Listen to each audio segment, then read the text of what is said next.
கர்த்தருடைய பரிசுத்த நாமத்துக்கு மகிமையுண்டதாக. இன்றைக்கி நம்ம எறும்பை பற்றி நம்ம பார்க்கலாம்.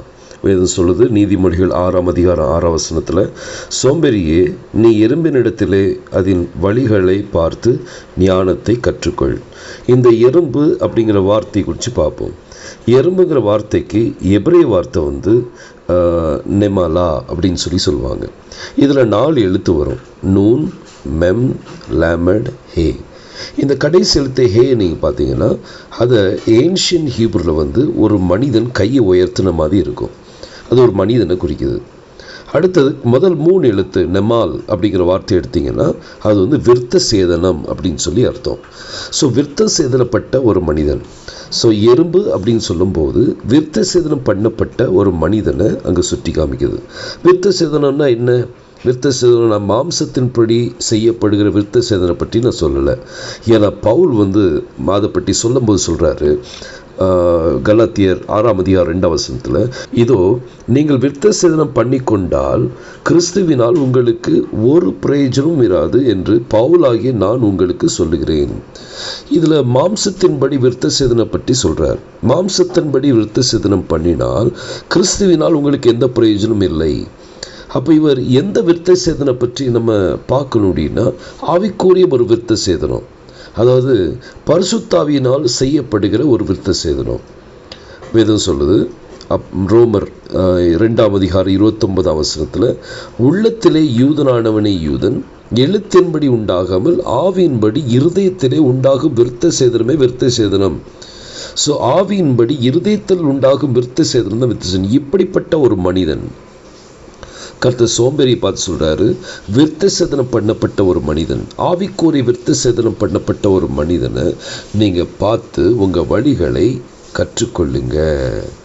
பாருங்கள் எவ்வளோ அருமையாக இந்த நீதிமொழிகளில் அவர் சொல்லிட்டு வர்றாரு. அதில் விசேஷமான ஒரு குணம் என்ன அப்படின்னா, அவங்ககிட்ட என்ன குணம் இருக்கும் பாருங்க. அதுக்கு பிரபுவும் கிடையாது, தலைவனும் கிடையாது, அதிகாரியும் கிடையாது.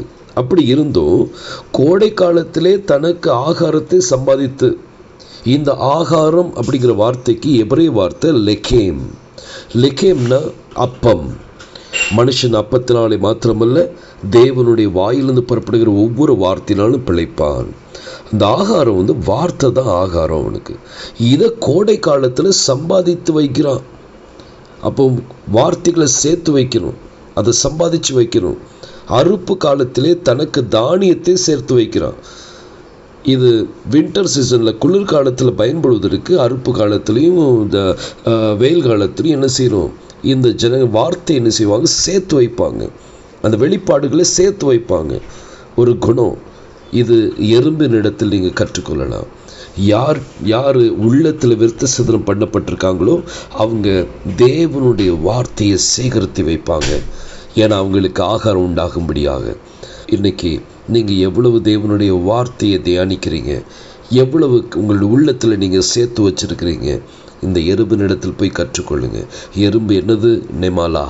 நெமாலாங்கிறது அது ஒரு மனிதன், விருத்த சேதனம் பண்ணப்பட்ட ஒரு மனிதன் என்ன செய்யும், குறிக்கும்.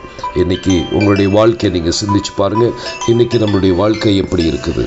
நம்மளுடைய வாழ்க்கையில் நம்ம ஒரு எறும்பினிடத்தில் போய் கற்றுக்கொள்ளக்கூடிய ஒரு காரியம் இருக்குது. இந்த எறும்பு யார்? நீங்களாக தான் இருக்கணும். இந்த எறும்பு நீங்கள் விருத்த சேதனம் பண்ணப்பட்ட ஒரு எறும்பாக இருந்தால் கர்த்தர் உங்களை பெரிய காரியங்கள். நீங்கள் சும்மா இருக்க மாட்டீங்க, சோம்பேறியாக இருக்க மாட்டீங்க. நீங்கள் எப்பவும் தேவனுடைய வார்த்தையை தியானிச்சுக்கிட்டே இருப்பீங்க. நீங்கள் உங்களுடைய வாழ்க்கையில் சோம்பல்தனம் இருக்காது. நீங்கள் எதை வாங்குறீங்களோ அதை நீங்கள் என்ன செய்வீங்க, மற்றவங்களுக்கு கொடுப்பீங்க.